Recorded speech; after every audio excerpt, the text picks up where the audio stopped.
Morning. It's day 5 of these diaries, Devlogs. Yesterday was great, really cool. Excited to show some stuff off. So let's just get right into it. All right. So, I was showing yesterday that I was like having the ground get kind of like erased. Now I've implemented some of that. So let's just do a demo. We have to go through the map generation right now. It like there's no safe zones, so it just completely blanks it out. So that's what you're seeing here. But it's still generating the map, so we'll just give it a second. Gotta wait. Gotta fix this today, and now you can see the map, and you can see there's these are the safe zone seeds, effectively. And now over time, you're gonna probably see one over here. Yeah, here we go. This is like the ring closing in, and you can see the terrain falling away. So if I have a look in this direction, you're gonna see some terrain. I can place some enemies. Place enemies like this, and they're gonna. Okay. Well, they fall in. You can see it, but they use the same shader as the ground, so it's a little screwy. But there you go. And so that took the whole day. I said at the end of the video that I was gonna be like making so many other changes, but no, it was just that I had to update my physics system to like kind of incorporate that, which was a little lazy. It might have been better to put into another system, but this thing's already done in parallel, so I thought it would be fine. And so pretty much all I do is I have void safe zone objects, right? So if we see, I'll zoom in so it's a little easier to read. We have, so this is the physics system. I create a query for them, so anything with a void safe zone and a local transform, right?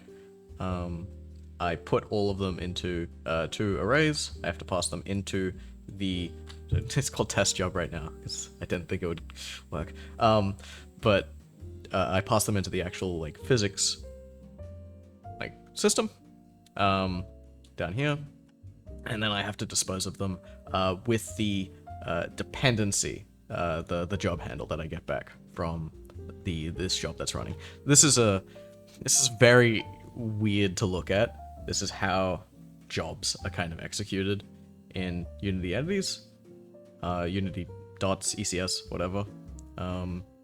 So jobs are like really well compiled, so high performance. And if we have a look at the actual job itself, you can see here, if there's no safe zone spawned, I just assume that they're safe. Otherwise, I try to like check that if they're inside of one, and I do a basic check to just see whatever. It's just a little bit of optimization. And then the only thing that I'm not doing, so if they're so I don't do any of the ground clipping if they're inside of the safe zone, and then everything is just the same as normal. Although I do, I screw a little bit with the rotation of the characters when they fall off. So if something's moving with momentum and they fall off, I actually give them a rotation. So inertia is what it's called in my in this. And I give them a rotation relative to the surface at the speed relative to their speed, so they kind of like spin off. Hopefully, we'll be able to see that tomorrow. I actually finished implementing this stuff. Another thing that I did was I created a where is it? Is it not here? Hold up. Invert. So I created an invert check. So now we should be able to stand on the inside of the torus as well. So that's pretty cool. So I have plans for that. The idea is that when you get to the final boss, you're going to beat it, the ground's going to shrink away, and then the torus is going to start building up again, but this time you're going to be on the inside, and so that's like day 2. Right? So that's pretty cool. What else did I get done? Let's have a looky. I had to make some improvements to the shader. I added in a round time. So this one was pretty important. In the I gotta make sure that I remember that there's a camera down here, so you might not see some of the code that I'm hovering over. So in the void zones themselves, so void zone system, I query all of the void zones with a zone and a transform. I don't actually need the transform, but whatever. Actually, oh, I don't even need this query. I'm getting rid of you. Jobs. When you create a job entity, it executes. So this execute method. When you... Alright, let's go from the start. I created a job. I want this job to run on everything that, like, satisfies its inputs, effectively. So every single entity that satisfies its inputs. So this could be a void safe zone. This could be a void safe zone and a local transform. This could be, like, a boss that also has a void safe zone attached to it, which is a cool idea. You know, walking around, moving this pit. Yeah.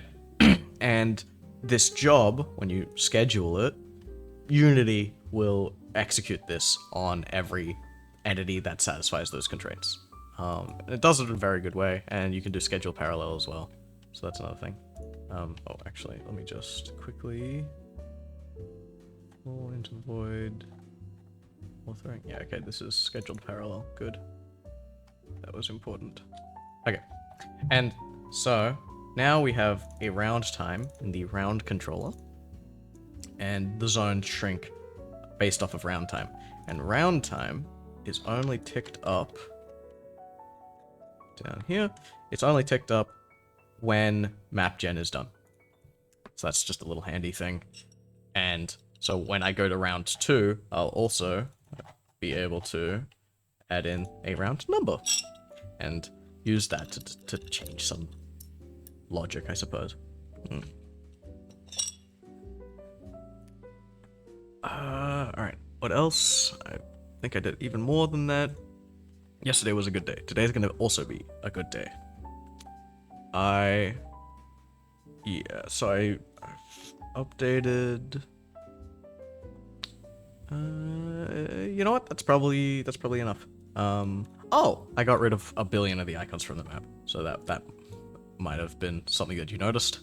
When I actually look at the minimap, there's not 10 bajillion icons there. It's just the biomes. I mean the completion zones, which obviously need a new icon, and they need some sort of an indicator to show where the death zone is coming in from. I also need to make it slower, obviously. So yeah, we've got these.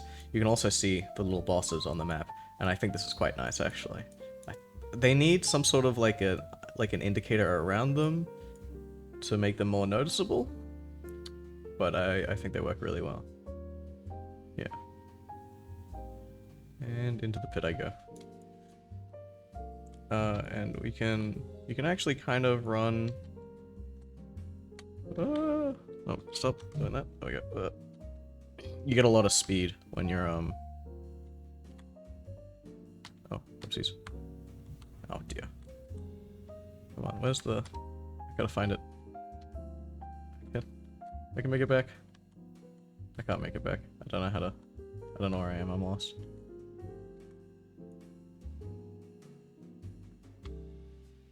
Alright, well, never recovering from this.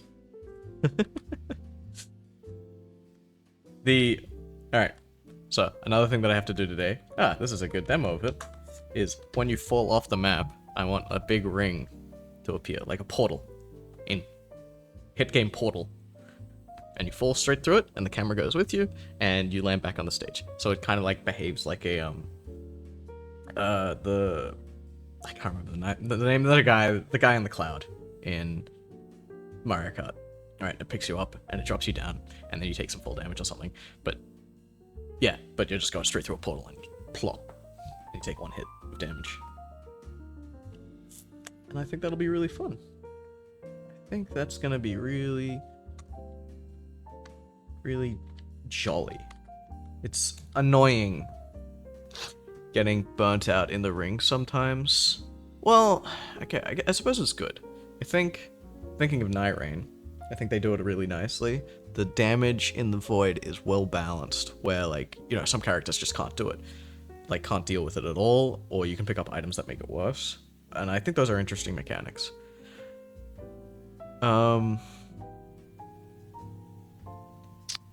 So, there's a bit of a downside to the implementation that I've got here. It's definitely harder to make the call of whether or not you can stay for an event. Right? I might see if I can find a way to make, like, if you've got an objective, like, down, then maybe make the ring kind of, like, push against it for, like, an extra, like, 10 seconds or something. Right? So that if you make a bad call, you can then make a second bad call, effectively. Yeah. So there's like an exclusion radius around events that are being complete or have just been complete. So you can kind of idle there for a little bit and then we'll push through. Yeah. I think that'll be cool. Yeah, that's it. All right. See you tomorrow.